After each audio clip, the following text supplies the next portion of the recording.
Good morning, guys. Today I want to share with you on how you can greatly improve getting your client's offer accepted by the seller. So we're all working with the buyers that are looking to buy in a certain price range where it's a challenge. It's difficult to find them something that they really want or like. So I want to share with you a few tips that will hopefully increase your chances of getting your offer accepted.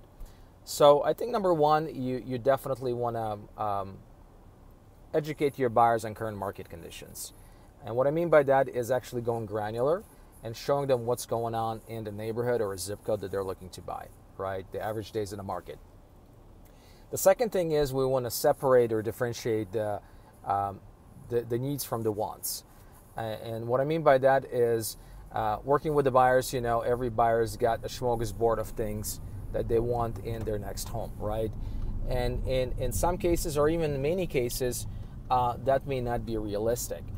And what we got to do is we got to separate those by asking them, some questions. One of the key questions that we ask them is like, well, let me ask you this, Mr. Buyer. If, let's say we can find you a perfect home, move-in ready, updated kitchen, flooring, but it doesn't have a pool. And I know you asked for a pool, it doesn't have a pool, are you prepared to write an offer on this property? And if they say yes, that means that the pool is negotiable. That means that you can expand your reach or your search. Another thing that you want to do is scale it from 1 to 10. 1 being a must, 10 being a must, and 1 being not really that important, right? So if they rank the pool at around 5 or 6, that means that that's maybe not as important as having a 3-car garage or a 4-bedroom house, right? So that's the second thing that you want to do. I think the third thing is packaging the deal correctly. And what I mean by that is, let's say they want to write an offer on the brand new listing, asking price is $300,000. They want to write an offer for $290,000, right? And deep down inside that for $290,000 is just not going to do it. They're going to get multiple offers on it and you're going to get overbid. So what we want to do is we're going to ask the buyer if they're willing to lose this deal for $55 a month. And at first they're going to look at you by like you're crazy, but in reality, a $10,000 additional mortgage for 30 years, okay, is around $55 or $60 a month. And you want to ask them, are they prepared to lose this home in this great neighborhood for $55 a month? And most of the time, the answer is going to be no, especially if they're pre-qualified for that dollar amount. Okay.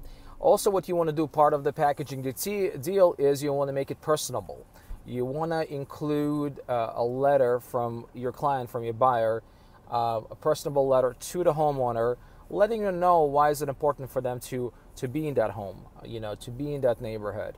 Ideally, you also want to include the picture maybe of the buyers, a family picture, right?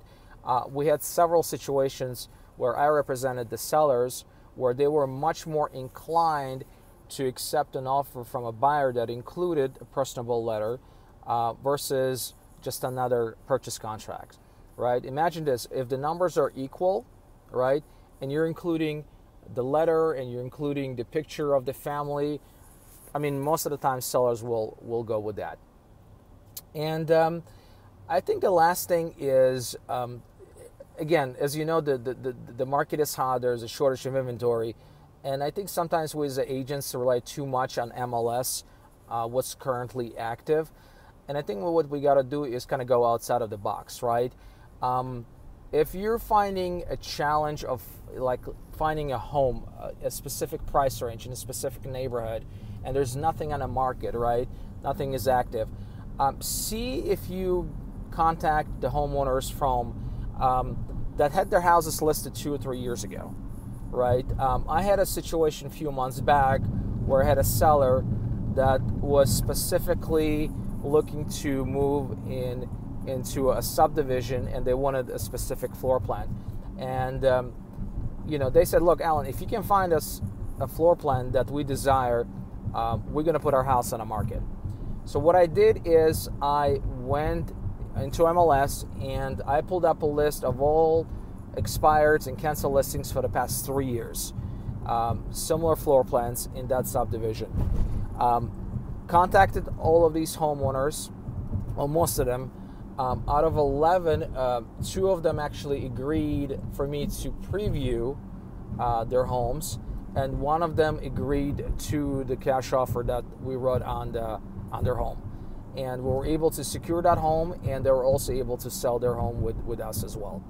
So go outside of the box and see if you can maybe talk to the homeowner that had their house on the market a few years back, did not sell, and the way the market is right now, maybe there's a good chance they'll get more than they are actually looking to get 2 years ago.